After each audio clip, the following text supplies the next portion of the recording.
সৈয়দনা ইব্রাহিম ওনার ছেলে ইসমাইলরে দেখতে গেলেন, অনেক দিন পরে দেখতে গেলেন। ওই দিন বাড়িতে সৈয়দনা ইসমাইল বাড়িতে নাই, বনে গিয়েছে শিকার করার জন্য।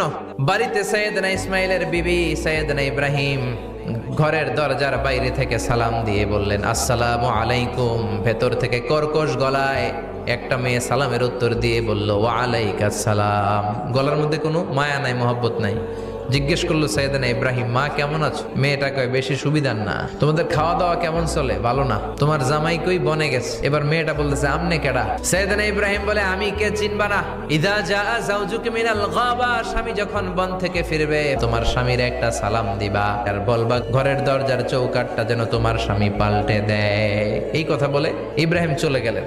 বুখারীর বর্ণনা। ইসমাইল আসার পরে বিবি বলতে আরম্ভ করছে, দুপুরবেলা একটা বুড়া এসেছিল। বুড়া সৈয়দনা ইসমাইল বলে, কোন বুড়া আসছে? কি বলছে? বিবি বলে, আপনারে সালাম বলছে। ওয়ালাইকুমুস সালাম। আর কি বলেছে? আর বলছে ঘরের দরজার চৌকাঠ যেন আপনি পাল্টে ফেলেন। এই কথা বলার পরে সৈয়দনা ইসমাইল চিৎকার দিয়ে বলে, ও কি করলি তুই? নিজের কপাল পুড়লি, নিজের কপালে নিজে কুড়াল মারলি।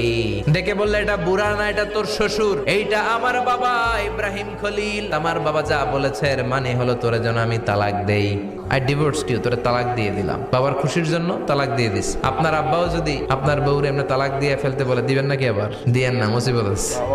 আপনার বাবাও বাবা, সৈয়দনা ইসমাইলের বাবা, ইব্রাহিমও বাবা। সৈয়দনা ইব্রাহিম মন গড়া কথা বলতেন না, আকাশ থেকে ওহী আসলে বলতেন। তালাক দিয়ে দিলেন বিবিকে। নতুন সংসার শুরু হলো। আরেকটা বংশীয় নেককার মেয়েকে বিয়ে করলেন। 3 বছর পর সৈয়দনা ইব্রাহিম আবার বেড়াতে আসলেন। আজকেও সৈয়দনা ইসমাইল বাসায় নাই। সৈয়দনা ইব্রাহিম সালাম দিলেন, আসসালামু আলাইক। এবার জাদুমাখা কণ্ঠে, কুকিল কণ্ঠে, মোলায়েম কণ্ঠের একটা মেয়ে ঘরের ভেতর থেকে বলে, ওয়া আলাইকুমুস সালাম। সৈয়দনা ইব্রাহিম বললেন, কাইফা হালুকি ইয়া উম্মি, মা কেমন আছো? বলো বলো। মেয়েটা বলে, আলহামদুলিল্লাহি আলা কুল্লি হাল, সব অবস্থায় আলহামদুলিল্লাহ। সংসার কেমন চলে? কয় খুব ভালো। খাওয়া দাওয়ার অবস্থা কি? কয় আরো ভালো। এবার মেয়েটা বলে, কে আপনি? এই মরুভূমির মাঝখানে রৌদ্রের মধ্যে দাঁড়িয়ে দাঁড়িয়ে কথা বলেন, কেউ তো কোনোদিন আমাদের খোঁজ নিতে আসে না। কে আপনি? ঘরে আসেন। সৈয়দনা ইব্রাহিম বলে, না, আমার পরিচয় দিব না, ঘরেও আসবো না। মেয়েটা বলে, আপনি যদি ঘরে না আসেন আমি কিন্তু রাগ করব। সুবহানাল্লাহ কোন। জোর করে ঘরে নিলেন, শরবত খাওয়ালেন, খেজুর খাওয়ালেন, রুটি খাওয়ালেন, মাংস খাওয়ালেন। সৈয়দনা ইব্রাহিমও চোখের পানি ছেড়ে দোয়া করলেন, ও মিয়া, এটাও মাইয়া, আগেরটাও। আহা, বেশ কম আসরা নাই। সৈয়দনা ইব্রাহিম মাথায় হাত বুলিয়ে দিয়ে দোয়া করলেন আর বললেন, ইদা জাআ যাওজুকা মিনাল গাবা, তোমার স্বামী যখন বন থেকে ফিরে আসবে, ফাকরাই আলাইহিস সালাম, তোমার স্বামীর একটা সালাম দিবা। ওয়া মুরিহি আন ইউসবিতা আতাবাতা বাবিহি, আর বলবা ঘরের দরজার নতুন চৌকাঠ যেন জীবনেও না পাল্টায়। চলে গেলেন। ইসমাইল আসলেন। বেবি বলল, নুরানি চেহারার এক আল্লাহর ওলির মতো মুরব্বী লোক আসছিল।